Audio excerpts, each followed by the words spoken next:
The notification chimed on my phone at 7:47 p.m., same as it had 17 times in the past month.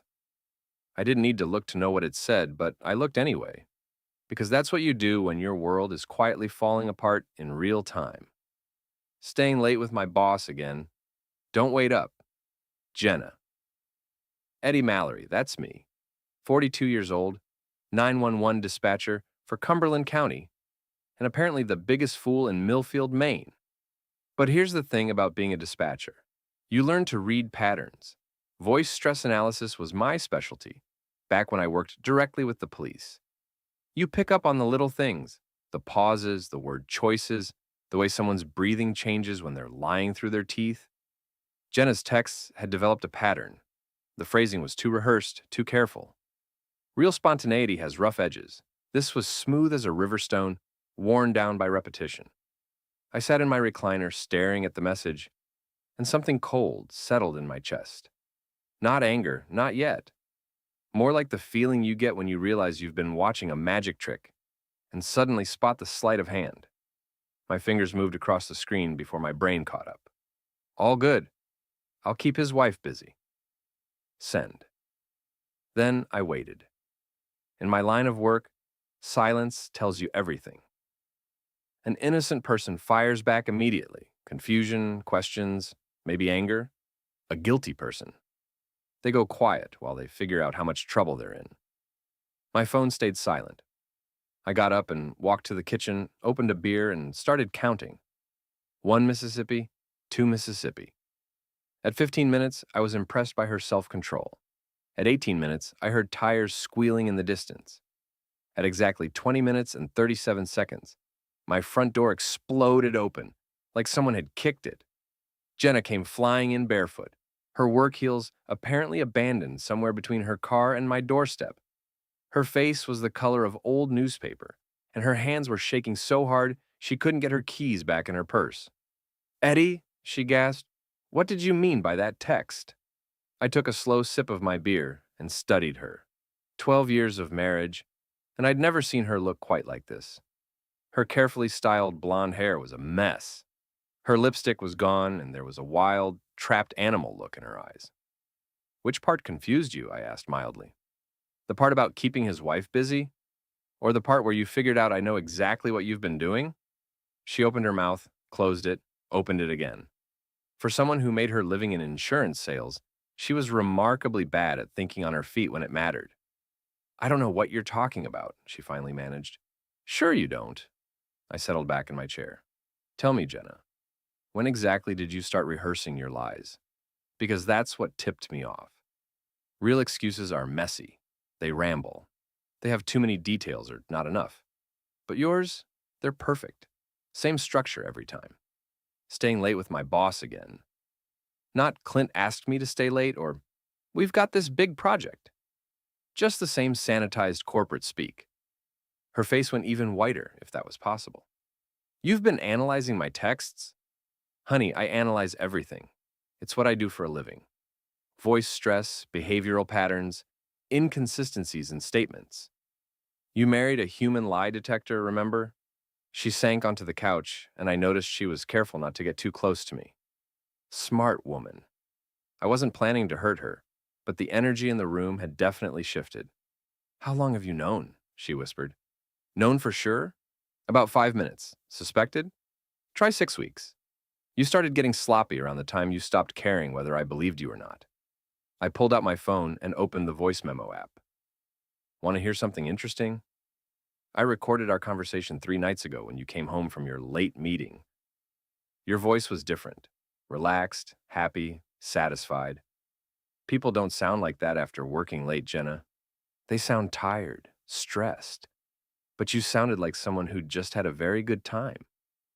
She was crying now, but they weren't the tears of someone who was sorry. They were the tears of someone who'd been caught. "It's not what you think," she said, which is what everyone says when it's exactly what you think. "Let me guess," I said, leaning forward. "Clint Braxton, your boss. Divorced last year. Drives the silver BMW. Has that corner office with the view of the harbor." Her silence was answer enough. The next morning, I called in sick to work. for the first time in 3 years. I had some investigating to do, and it required the kind of focus you can't manage while routing emergency calls. Jenna had left early, claiming she needed to get to the office to handle some things. I let her go. Running away was part of the pattern, too. I started with her phone. She'd left it charging on the kitchen counter, either an oversight or a test. I'm pretty good with technology, occupational hazard, and Jenna had never been particularly security conscious with her passwords. Our anniversary date got me in on the second try. The text thread with Clint went back 4 months. The early messages were professional enough, but they got progressively more personal. And then, about 6 weeks ago, they got interesting. Can't stop thinking about yesterday. When can we do that again? Eddie's working the night shift Thursday? My place? You taste like heaven and trouble. I screenshotted everything, methodically building a timeline.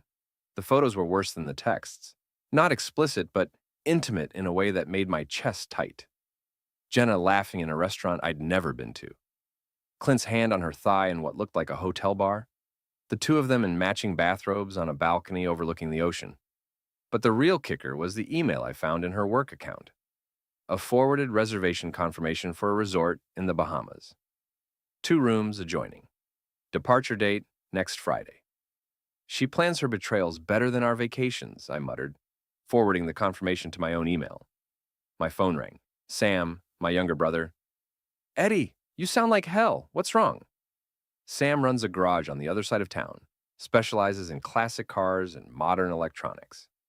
He's also the only person in my family who never liked Jenna, which suddenly seemed like excellent judgment. Can you meet me at the Rusty Anchor in an hour? I asked. I need to talk to someone, and I need a drink. That bad? Worse.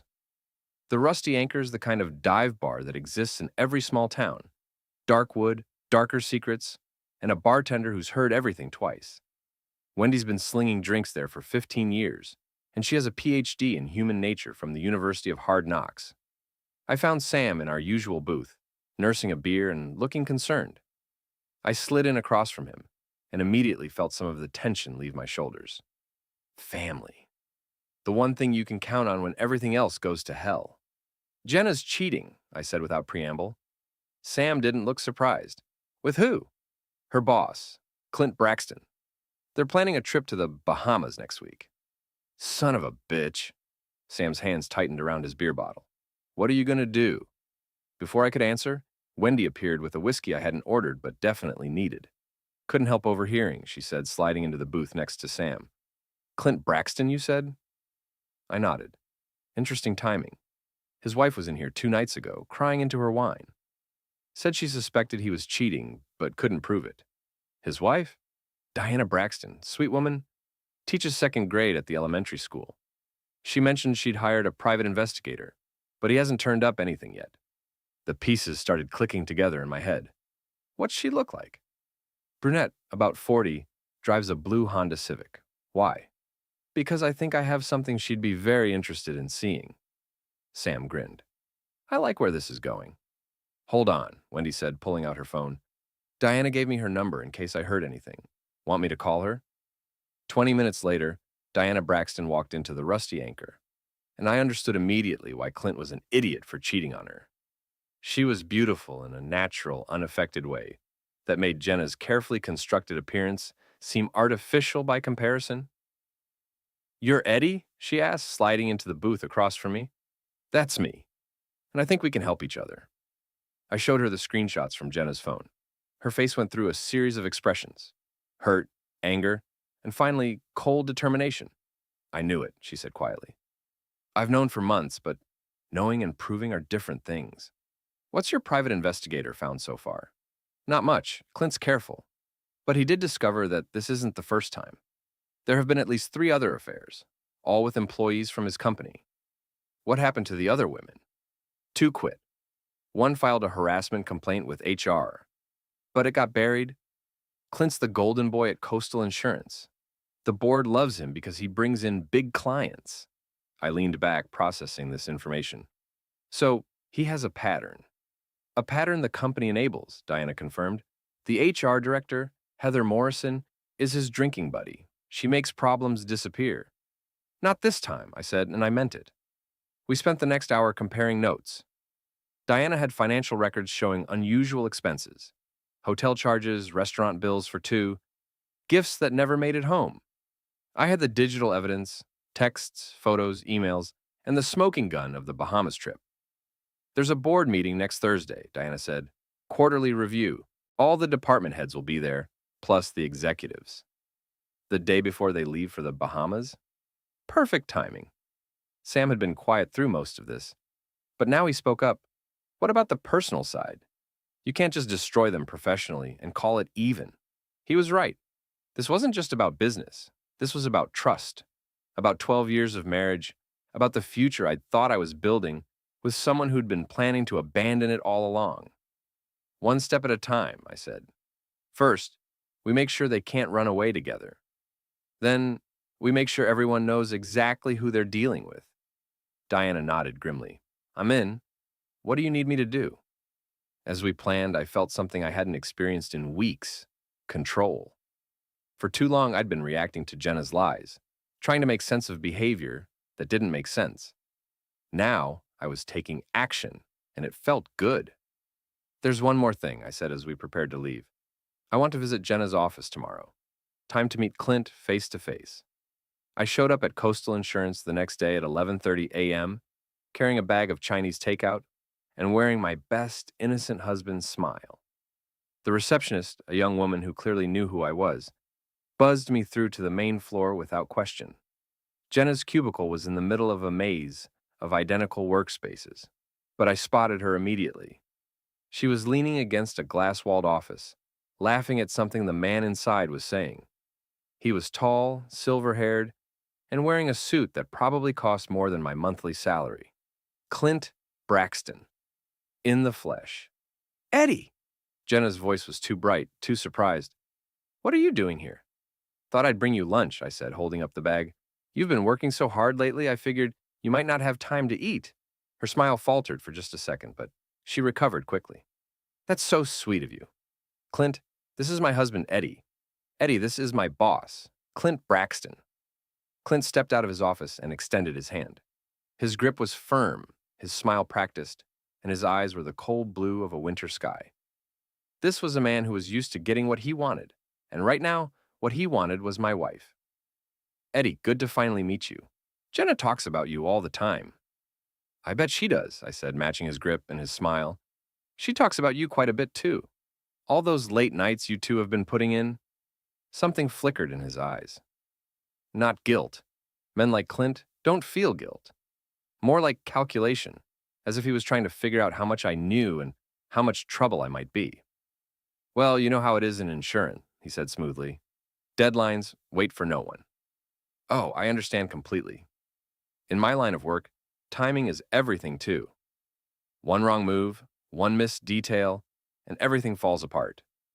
Jenna was watching this exchange with growing panic.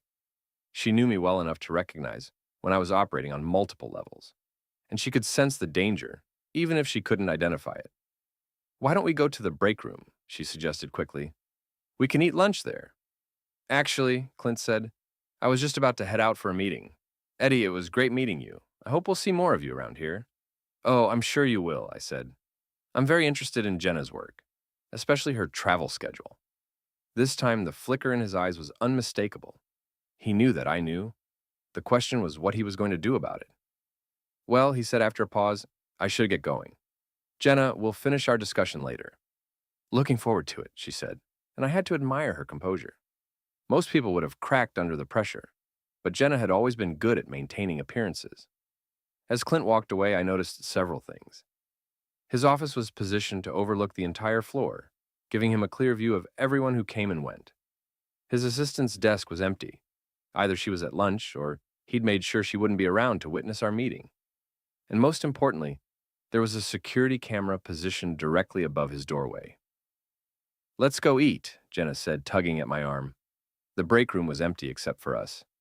Jenna sat across from me at a small table, but she barely touched her food. What was that about? She asked finally. What was what about? Don't play dumb, Eddie. That whole conversation with Clint. You were fishing for something. I leaned back in my chair and studied her. Jenna, I've been thinking about trust lately.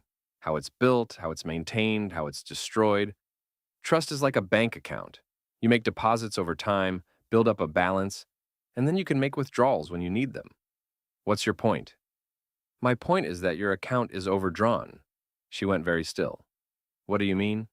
I know about the Bahamas trip. I know about the hotel visits. I know about the photos and the texts and the lies you've been telling me for months. The color drained from her face. Eddie, I can explain. No, I said quietly. You can't. Because there's no explanation that makes this okay.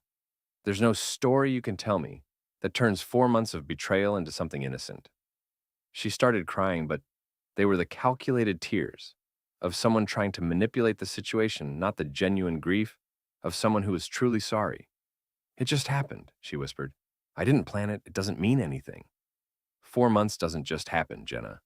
4 months is a choice you made every single day. I stood up, leaving the untouched food on the table. By the way, you might want to cancel your travel plans for next week. I have a feeling you're going to be too busy to take a vacation. I left her sitting there and walked out of the building, feeling lighter than I had in months. The confrontation was over. The cards were on the table, and now the real work could begin. That evening, I met Diana at a coffee shop across town. She looked as determined as I felt. How did it go? She asked. Better than expected. They both know that I know, which means they're going to start making mistakes. What kind of mistakes? The desperate kind. When people feel trapped, they do stupid things, and stupid things leave evidence. I was right. That night, Jenna came home late and went straight to her computer. I watched from the hallway as she frantically deleted files, cleared her browser history, and made a series of hushed phone calls. But here's the thing about being married to someone in law enforcement. Even a 911 dispatcher picks up a few tricks. I'd already cloned her hard drive, backed up her phone, and installed monitoring software on our home network.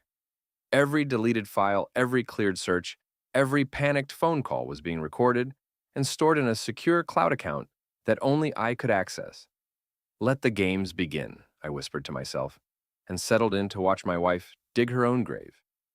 The annual Millfield Seaside Festival was scheduled for the following Saturday, and as luck would have it, Clint Braxton was this year's corporate sponsor representative.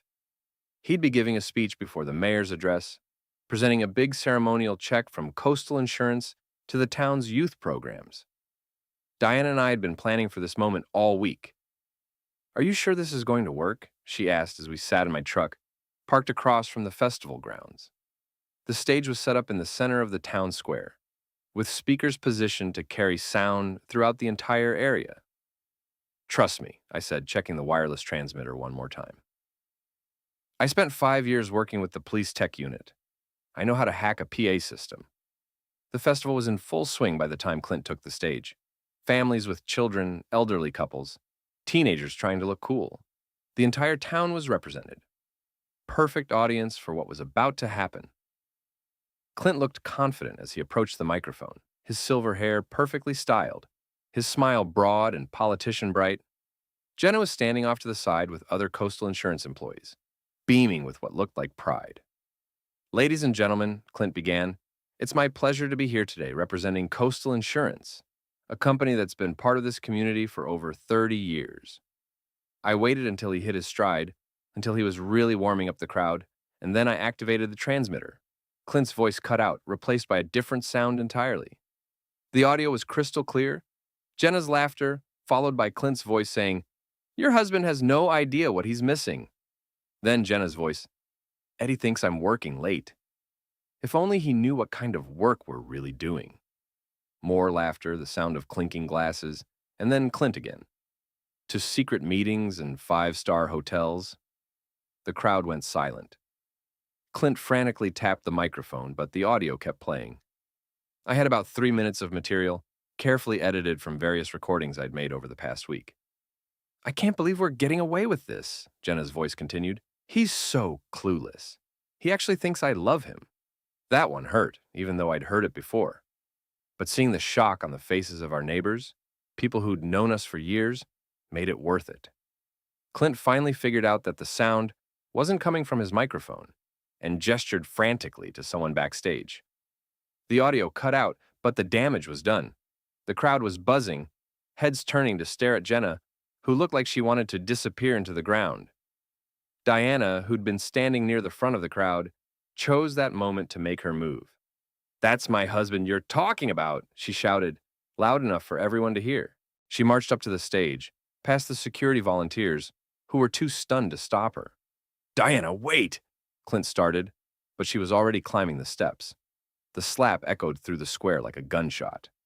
Diana put her whole body behind it, and Clint staggered backward, his hand flying to his cheek. 30 years of marriage," she said into the microphone, her voice carrying to every corner of the festival. 30 years, and this is how you repay me? With some cheap insurance saleswoman who thinks adultery is a joke? The crowd was eating it up. Phones were out, recording everything. This would be on social media within minutes, and in the local newspaper by Monday. Jenna tried to slip away, but Melanie and Heather, her work friends, had abandoned her the moment the audio started playing. She was on her own, and everyone was staring. I felt a hand on my shoulder and turned to see Mrs. Gable, my elderly neighbor, grinning like she'd just won the lottery. "Eddie Mallory," she said. "That was the most entertaining thing I've seen in 40 years of living in this town." "Just getting started, Mrs. Gable." The festival pretty much ended after that. The mayor tried to salvage things with a brief speech about community values, but nobody was paying attention. They were all too busy gossiping about what they just witnessed. I was walking back to my truck when Clint appeared, his face red with anger and embarrassment. "You son of a bitch," he snarled, grabbing my arm. "You think you're clever? You have no idea who you're messing with." "Actually," I said, easily pulling free of his grip, "I know exactly who I'm messing with.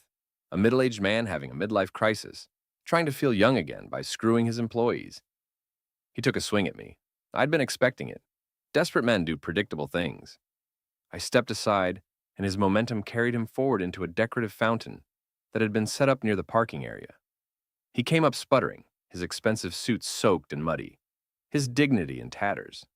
"You punch like your marriage vows, Clint," I said. "Weak and only for show." A small crowd had gathered to watch, including several people with their phones out. More social media gold. "This isn't over," he said, struggling to his feet. "You're right," I agreed. "It's not." That night, Sam and I paid a visit to Clint's prized BMW. It was parked in the lot behind his condo building, gleaming under the security lights like a silver trophy. "You sure about this?" Sam asked, looking around nervously. "Relax. The security cameras have a blind spot right here." I checked. We worked quickly and efficiently. Sam, being a mechanic, knew exactly how to pop the hood without triggering the alarm. I handled the more creative aspects of our visit. The coffee in the gas tank was Sam's idea. It wouldn't permanently damage the engine, but it would require a complete fuel system flush to fix. The shrimp stuffed under the seats and in the air vents was my contribution. In Maine's summer heat, they'd be ripe within hours. We left a note on the windshield. "Not all stains come out. E." "Think he'll get the message?" Sam asked as we walked away. "Oh, he'll get it. The question is what he'll do about it." I didn't have to wait long to find out. Sunday morning, I was enjoying my coffee and reading the newspaper coverage of the festival incident when two police officers knocked on my door. I recognized one of them, Sergeant Mike Torres, who I'd worked with back in my police department days. "Eddie," he said, looking uncomfortable, "we need to talk." "About what?" "Vandalism complaint. Clint Braxton says you destroyed his car last night." I invited them in, poured coffee, and listened while they explained the charges. Someone had sabotaged Clint's BMW, causing significant damage. There was also an allegation of harassment based on the festival incident. "That's interesting," I said when they finished. "What time did this alleged vandalism occur?" "Between midnight and 2 a.m., according to the report." I pulled out my phone and showed them the timestamp on a series of photos I'd taken.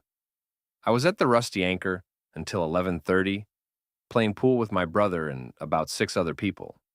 Then, we went to the all-night diner on Route 1. I've got receipts, witnesses, and credit card records." Sergeant Torres examined the evidence, looking relieved. "This is pretty solid, Eddie. Mind if we verify with the witnesses?" "Be my guest." While they made their calls, I thought about Clint's desperation. Filing a false police report was a serious escalation. and it told me he was running scared. The officers left after confirming my alibi, but I had a feeling this wasn't over. Desperate people don't give up easily, and Clint had proven he was willing to lie to the police to get what he wanted. I was right. Tuesday morning, Jenna came home with a story that made my blood run cold. I filed a complaint with the police, she announced, about your behavior, the stalking, the harassment, the way you've been threatening me and Clint. What kind of complaint? Domestic violence. I told them you've been abusive, that I'm afraid for my safety. I stared at her, genuinely shocked. You filed a false police report? It's not false. You humiliated me in public. You destroyed Clint's car. You've been following me, recording my conversations, invading my privacy. Jenna, I never touched you. I never threatened you. And I didn't touch Clint's car. Prove it. She was right to be confident. Domestic violence allegations are taken seriously, and even false ones can destroy a person's career and reputation. If I was arrested, I'd lose my job, my security clearance, and probably my house. But Jenna had made one crucial mistake. She'd underestimated Mrs. Gable. That afternoon, while I was meeting with a lawyer to discuss my options, my elderly neighbor was having a very interesting conversation with Sergeant Torres. I saw the strangest thing Sunday night, Mrs. Gable told him. Around 2 a.m., I was having trouble sleeping, so I was sitting on my porch with some tea. I saw Jenna Mallory and that man from the festival, Clint something, sneaking around Eddie's tool shed. What were they doing? Hard to say exactly, but they had flashlights and they seemed to be hiding something. Took them about 20 minutes. Then they drove off in separate cars. Mrs. Gable had more than just testimony. She had photos, taken with the new digital camera her granddaughter had given her for Christmas. The photos showed Jenna and Clint clearly, timestamp and all, planting evidence in my tool shed at 2:17 a.m. Sunday night.